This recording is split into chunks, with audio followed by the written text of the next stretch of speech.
사랑하는 초업제교회 성도 여러분, 유튜브 시청자, 구독자 여러분 반갑습니다. 김정빈 목사입니다. 간밤에도 평안히 잘 주무셨습니까? 오늘은 2025년 12월 31일 올해의 마지막 날입니다. 오늘도 주 안에서 복된 올해의 마지막 날 보내시기를 주의 이름으로 축원드립니다. 자, 기도하고 오늘의 말씀 묵상을 시작합니다.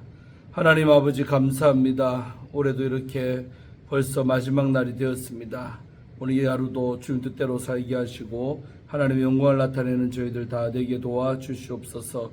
이 아침에도 말씀 묵상할 때 주의 음성 듣게 하시고 하나님의 뜻을 깨닫는 복된 이 시간 되게 하여 주옵소서. 이 시간을 주께 의탁하오며 우리를 죄에서 구원하신 예수님 이름으로 간절히 기도하옵나이다. 아멘. 할렐루야. 오늘도 좋은 하루 되시기를 바라면서 오늘 함께 말씀 묵상하실 본문의 말씀은 여호수아 24장입니다. 25절부터 33절의 말씀이 되겠습니다. 우리 개역 개정판으로 한번 함께 읽도록 하겠습니다. 그날에 여호수아가 세겜에서 백성과 더불어 언약을 맺고 그들을 위하여 율례와 법도를 제정하였더라. 여호수아가 이 모든 말씀을 하나님의 율법책에 기록하고 큰 돌을 가져다가 거기 여호와의 성소 곁에 있는 상수리 나무 아래에 세우고 모든 백성에게 이르되 보라, 이 돌이 우리에게 증거가 되리니 이는 여호와께서 우리에게 하신 모든 말씀을 이 돌이 들었음이니라. 그런즉 너희가 너희 하나님을 부인하지 못하도록 이 돌이 증거가 되리라 하고 백성을 보내어 각기 기업으로 돌아가게 하였더라. 이일 후에 여호와의 종 눈의 아들 여호수아가 110세의 죽음에 그들이 그를 그의 기업의 경내 딥낫세라에 장사하였으니 딥낫세라는 에브라임 산지 가하스산 북쪽이었더라. 이스라엘이 여호수아가 사는 날 동안과 여호수아 뒤에 생존한 장로들 곧 여호와께서 이스라엘을 위하여 행하신 모든 일을 아는 자들이 사는 날 동안 여호와를 섬겼더라. 또 이스라엘 자손이 애굽에서 가져온 요셉의 뼈를 세겜에 장사하였으니 이곳은 야곱이 백시타를 주고 세겜의 아버지 하몰의 자손들에게서 산 밭이라. 그것이 요셉 자손의 기업이 되었더라. 아론의 아들 엘라살도 죽음에 그들이 그를 그의 아버지 비나스가 그의 아들 비나스가 에브라임 산지에서 받은 산에 장사하였더라. 아멘. 네, 오늘도 함께 먼저 주의할 때 은혜 받으시기를 바랍니다. 자, 먼저 오늘 25절부터 28절의 말씀은 언약의 체결과 증거물이 나오고 있습니다. 여호수아는 백성의 선언을 언약을 맺어 공식화합니다. 그런데 이 언약에는 여호와께서 참여하셨다는 언급이 없습니다. 따라서 하나님이 참여한 언약 갱신이 아니라 백성이 스스로 맺은 협약으로 보입니다. 앞서 이스라엘은 여호수아의 강한 초청에 두 번이나 여호와를 참되게 섬기겠다고 선언을 했지만 여호수아는 이스라엘의 실패를 예견을 19절에서 했습니다. 현재 본문에는 여호와께서 언약 체결에 함께 하셨다는 언급이 없어 이스라엘의 선언에 의구심이 남습니다. 그럼에도 이스라엘은 이 언약에 책임이 있습니다. 언약은 성소가 있는 세겜에서 맺어졌습니다. 즉 하나님 앞에서 맺어진 언약이기 때문에 언약을 위반하면 법적인 책임을 져야 합니다. 다음으로 우리 29절 30절 말씀은 여호수아의 죽음과 장사가 나오고 있습니다. 여호수아는 110세로 생을 마감합니다. 여호수아는 더 이상 모세의 수종이 아닙니다. 그는 여호와의 종입니다. 모세의 삶과 유산을 이어야 했던 리더에서 모세와 동등하게 인정받는 리더로 생이 마무리가 됩니다. 그는 성장했습니다. 또한 이 기록은 여호와께서 3장 7절에서 여호수아를 높이겠다고 하신 약속을 성취하셨음을 알게 합니다.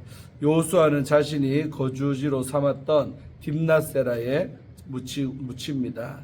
31절 한 절 말씀은 신실한 백성의 삶이 나오고 있습니다.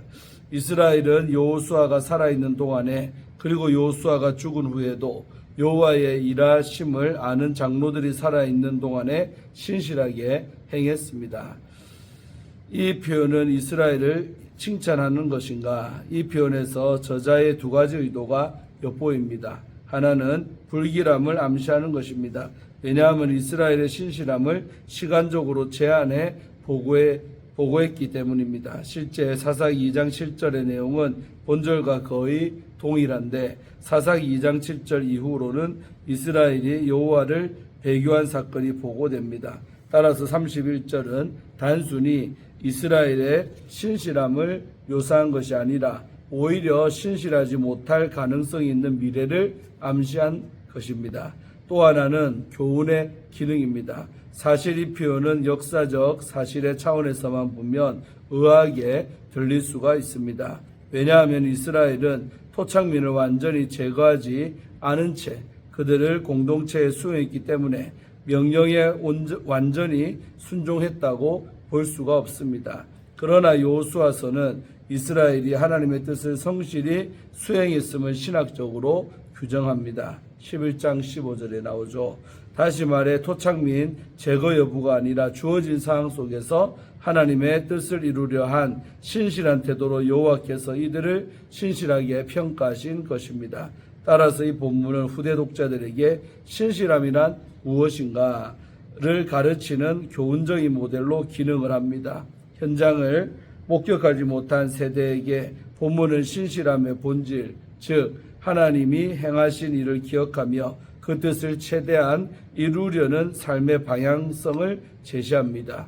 대충 순종해도 된다는 의미가 아닙니다. 신실함의 기준을 문자적 또 기계적인 완수 여부가 아니라 하나님의 뜻에 대한 전인격적인 충성과 또 태도로 보아야 한다는 것입니다. 32절 우리가 말씀은 요셉의 뼈 매장 장면이 나오고 있습니다. 요셉을 개인적으로 언급하는 장면은 독자들에게 갑작스러울 수밖에 없습니다. 요셉이라는 이름이 여호수아서에 종종 등장했으나 이는 요셉 족속을 언급할 때의 의미가 대부분이었습니다. 본절은 요셉의 유언 창세기 50장 25절을 생각나게 합니다. 따라서 요셉의 언급은 몇 가지 신학적인 관찰을 가능하게 합니다. 첫째로 요셉의 신실함입니다. 애굽에서 성공한 귀인이었으나 그의 소망은 애굽 땅에 있지 않고 더 먼 미래에 있었습니다. 둘째로 하나님의 신실하심입니다. 요셉이 가나안 땅에 묻힌 일은 출애굽, 광야, 정복, 분배를 주도적으로 이끌어오신 하나님의 능력으로 가능했습니다. 하나님은 신실하게 약속을 지키셨습니다. 창세기와 여호수아가 연결되므로 이제 오랜 여정이 마무리되고 새로운 시대가 열립니다. 여호수아와 요셉 모두 110세의 생을 마감했습니다. 이 또한 요셉으로부터 시작되어 여호수아로 마무리가 되는 역사의 양 끝단을 알 수 있게 합니다. 한편으로 우리 베크시타가 어느 정도의 가치인지 정확히 알기는 어렵습니다. 본문은 야곱이 세겜의 조상으로부터 땅을 구입한 사건을 언급을 하는데 창세기 33장 19절에 나오죠. 이 사건을 언급하는 것은 가나안의 일부분인 이 땅의 소유권이 이미 오래전에 합법적으로 이전되었음을 말하는 것입니다. 즉 가나안 땅 점령을 상징했던 과거의 행위가 현재 실현되었음을 보여주는 것입니다.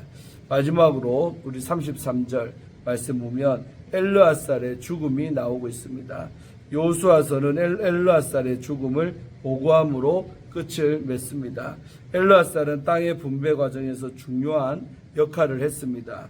그의 영향력을 고려할 때 땅의 분배가 핵심 주제인 여호수아서에서 그를 언급하는 것은 낯설지 않습니다. 다만 왜 엘르아살의 책의 가장 마무리 부분에 등장하는가 하는 의문이 남지요. 33절은 매우 간략한 진술이며 이 진술에서 눈에 띄는 것들은 이름입니다. 아론, 엘르아살, 비느하스입니다. 아론을 언급하는 이유는 엘르아살의 대제사장적 정통성과 권위를 강조하기 위함입니다. 또 엘르아살은 하나님이 도우셨다라는 뜻의 이름으로 그는 권위 있는 대제사장으로서 땅을 분배할 때 리더십을 발휘했던 영웅이지만 이 모든 것은 하나님이 도우신 것이라는 메시지를 암시합니다. 비나스의 언급은 새로운 시대가 시작됨을 알리는 신호가 됩니다. 여호수아는 후계자를 남기지 않았지만 제사장 계보는 비나스를 통해 이어집니다. 이는 여호수아서에서 사사기로 넘어가는 신학적, 역사적 연결점입니다. 실제로 우리 사사기 20장 28절은 비나스가 하나님의 뜻을 묻는 중재자 역할을 했음을 보여줍니다. 따라서 비나스의 존재는 이스라엘 역사 속에서 언약 공동체를 지탱할 영적 권위가 여전히 살아있음을 암시하는 동시에 사사기라는 새로운 국면으로 전환되는 징검다리 역할을 하고 있는 것입니다. 이상으로 오늘 주회는 마쳤고요. 언약 안에서 주님을 섬기는 삶이라는 주제로 말씀을 또 묵상하기로 원합니다. 오늘 본문은 여호수아가 세겜에서 이스라엘 백성과 언약을 새롭게 맺는 장면입니다. 오늘 말씀은 그리스도의 은혜로 구원받은 성도가 하나님의 언약 안에 있음을 가르쳐 줍니다. 그리고 하나님의 언약 안에 있는 우리의 삶이 하나님의 은혜를 전하는 통로가 되어야 함을 교훈합니다. 삶의 자리에서 우리는 어떻게 하나님의 은혜를 전하는 통로가 될 수 있을까요? 첫째로 우리는 하나님만 섬겨야 합니다. 여호수아는 세겜에서 언약을 세우고 율례와 법도를 정했습니다. 이는 이스라엘이 다시금 하나님만을 섬기기로 마음을 굳게 정한 역사적인 사건이었습니다. 여호수아는 가나안의 우상을 버리고 오직 여호와만 섬길 것을 강조했습니다. 언약은 한순간의 감정적인 반응이 아니라 지속적이고 전인격적인 헌신을 우리에게 요구합니다. 성도된 우리는 하나님만 섬겨야 함에도 수많은 우상과 유혹 앞에 흔들립니다. 세상의 성공, 물질, 또 자기 중심적 욕망은 오늘날의 가나안의 신들입니다. 우리는 그 어떤 것도 겸하여 섬겨서는 안 될 줄로 믿습니다. 참된 믿음은 오직 하나님께만 충성하는 것이지요. 세상의 성공, 물질, 욕망의 마음을 빼앗기지 마시기를 바랍니다. 세상의 가치를 쫓지 않고 하나님만을 섬기는 삶으로 하나님의 선하심을 전하는 성도가 되기를 주의 이름으로 축원드립니다. 둘째로 우리의 믿음이 삶으로 증명돼야 합니다. 여호수아는 언약을 율법책에 기록하고 큰 돌을 세워 증거로 삼았습니다. 돌이 여호와께서 하신 모든 말씀을 들었다라는 것은 은유적인 표현이지만 그만큼 이 언약이 엄숙하고 확실한 증거로 남았다는 뜻이 되겠습니다.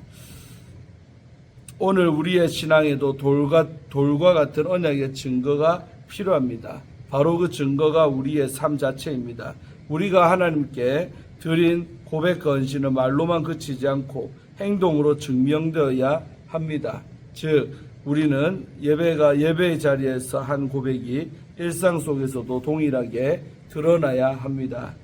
그리스도인의 정체성이 각 가정과 직장에서 관계와 선택 속에서 실제로 드러날 때 살아있는 언약의 증거가 됩니다. 믿음은 또한 공동체 속에서도 증명됩니다. 여호수아가 온 백성과 함께 언약을 맺었듯 우리도 교회 공동체 안에서 서로의 믿음을 격려하고 함께 하나님 앞에 언약의 증인으로 서야 합니다. 마지막으로 우리는 여호와의 종으로 살아야 합니다. 오늘 본문은 여호와의 종 여호수아의 죽음을 전하며 이스라엘이 그의 시대와 장로들의 시대 동안 여호와를 섬겼다라고 기록을 합니다. 이는 한 지도자의 결단과 신앙의 모범이 공동체 전체를 이끌어가는 힘이 되었음을 보여줍니다. 그가 마지막으로 하나님의 종으로 살았기에 백성도 그의 본을 따라 신앙을 지켜갔던 것입니다. 또한 본문은 요셉의 유해가 세겜에 묻히고 또 제사장 엘르아살이 장사된 사실을 기록합니다. 이는 하나님의 약속이 세대에서 세대로 이어지고 있음을 상징적으로 보여줍니다. 신앙은 한 세대의 결단으로 끝나지 않습니다. 다음 세대로 이어져야 하며 언약은 계속해서 갱신되고 지켜져야 합니다. 오늘 우리의 삶에도 마찬가지입니다. 우리는 한순간에 열심이 아닌 끝까지 하나님을 섬기는 믿음으로 이 여정을 걸어야 합니다. 우리의 다음 세대가 하나님을 알고 섬기도록 믿음의 유산을 전할 책임이 우리에게 있습니다. 언약은 과거의 사건이 아니라 오늘의 헌신이며 내일의 사명인 줄로 믿습니다.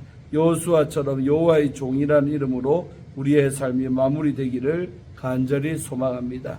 사랑하는 우리 초업제교회 성도 여러분, 오늘 본문의 여호수아가 세겜에서 백성과 함께 언약을 새롭게 한 장면입니다. 믿음은 감정적 반응이 아니라 하나님께만 헌신하기로 결단하는 것입니다. 이러한 삶은 하나님의 은혜를 드러내는 증거가 됩니다. 이 믿음의 유산을 다음 세대에게로 전하기를 바랍니다. 세상의 유혹과 우상과 또 유혹을 버리고 하나님만 섬기겠다고 고백하는 성도가 되시기를 바랍니다. 그리고 이 땅에서 삶을 마치는 날 잘하였다, 착하고 충성된 종아라고 주님께 칭찬 듣는 성도가 되기를 주의 이름으로 축원드립니다. 아멘. 마지막으로 우리 J.D. 그리어 목사님이 쓴 모두의 질문이라는 우리 책에서 한 부분을 제가 읽고 마치도록 하겠습니다. J.R.R. 톨킨의 소설 반지의 제왕, 유명하죠. 왕의 귀환에서 샘 와이즈는 모든 슬픈 일이 없던 일이 되는 곳이라는 유명한 말을 했습니다. 천국에서 우리는 잃은 것을 전부 회복할 뿐 아니라 우리의 일시적인 상실을 통해 하나님이 더 큰 선을 위해 역사하고 계셨음을 분명히 보게 될 것입니다. 또한 하나님을 사랑하고 믿는 이들은 결국 영원한 삶으로 들어가 온전한 기쁨을 얻을 것입니다. 주께서 생명의 길을 내게 보이시리니 주의 앞에는 충만한 기쁨이 있고 주의 오른쪽에는 영원한 즐거움이 있나이다. 시편 66편 11절 말씀이죠. 부활의 날 승리가 죽음을 삼킬 것이며 우리는 충만한 기쁨을 누릴 것입니다. 여기서 충만한 기쁨이란 더는 커질 수 없을 만큼 큰 기쁨이며 영원한 즐거움이란 끝없이 지속되는 즐거움을 의미합니다. 이 약속을 굳게 믿으면 지금 당장이라도 그 기쁨 속으로 들어갈 수가 있습니다. 그러면 우리의 영혼은 이미 시작된 셈입니다. 이 땅에서의 삶은 끝없이 확장되는 천국 앞에 붙은 점에 불과합니다. 고통에 익숙했던 C.S. 루이스는 이렇게 말했습니다. 이 세상이 행복을 위해 마련된 곳이라고 생각하면 지독히 참기 힘들다. 하지만 이 세상을 훈련과 교정의 장소 생각하면 그리 나쁘지 않다. 현재 우리의 삶이 고통스러워도 계속해서 고통스럽지는 않을 것입니다. 언제나 하나님의 영원한 약속을 기억하라. 아멘. 이렇게 이 글이 끝나고 있습니다. 이상으로 오늘 큐티를 마칩니다. 올 한해도 이렇게 함께 매일 날마다 큐티할 수 있어서 너무나 감사했습니다. 새해에도 말씀 묵상 잘하는 성도님들 또 안 하던 분들도 하시는 은혜가 있기를 바라고 날마다 하나님 말씀 가까이 하면 얼마나 우리에게 영적으로 유익하고 좋은지 모르겠습니다. 그렇게 하시기를 바랍니다. 제가 기도하고 마치겠습니다. 사랑과 은혜가 풍성하신 하나님 감사합니다. 올해의 마지막 날 이 큐티를 이렇게 오늘도 하게 하심에 감사하고 참으로 우리가 주님 오시는 그날을 생각하며 천국에 들어갈 날을 기억하며 이 땅의 삶의 모든 고통과 아픔들 다 이겨내는 저희들 되게 하여 주시옵소서. 아버지 하나님 믿음을 끝까지 지키게 하시고 우상숭배 또 죄의 유혹 앞에 넘어지지 아니하도록 날마다 깨어서 기도하며 말씀 안에 거하는 우리 삶이 다 될 수 있도록 축복하여 주시옵소서.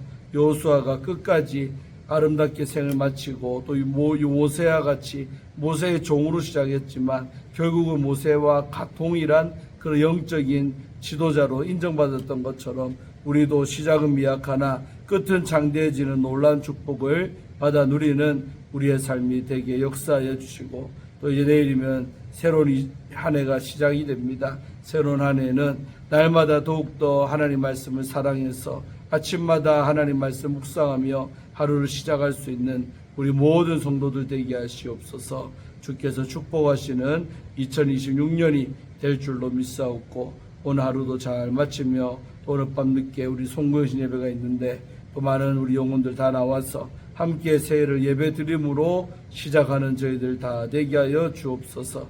감사드리옵고 예수님 이름 받들어 간절히 축복하며 기도하옵나이다. 아멘. 할렐루야. 오늘도 좋은 하루 되시고 오늘 밤 11시 30분 교회에서 송구인 예배를 드립니다. 다 나오셔서 함께 예배로 새해를 맞이하시기를 바랍니다. 샬롬.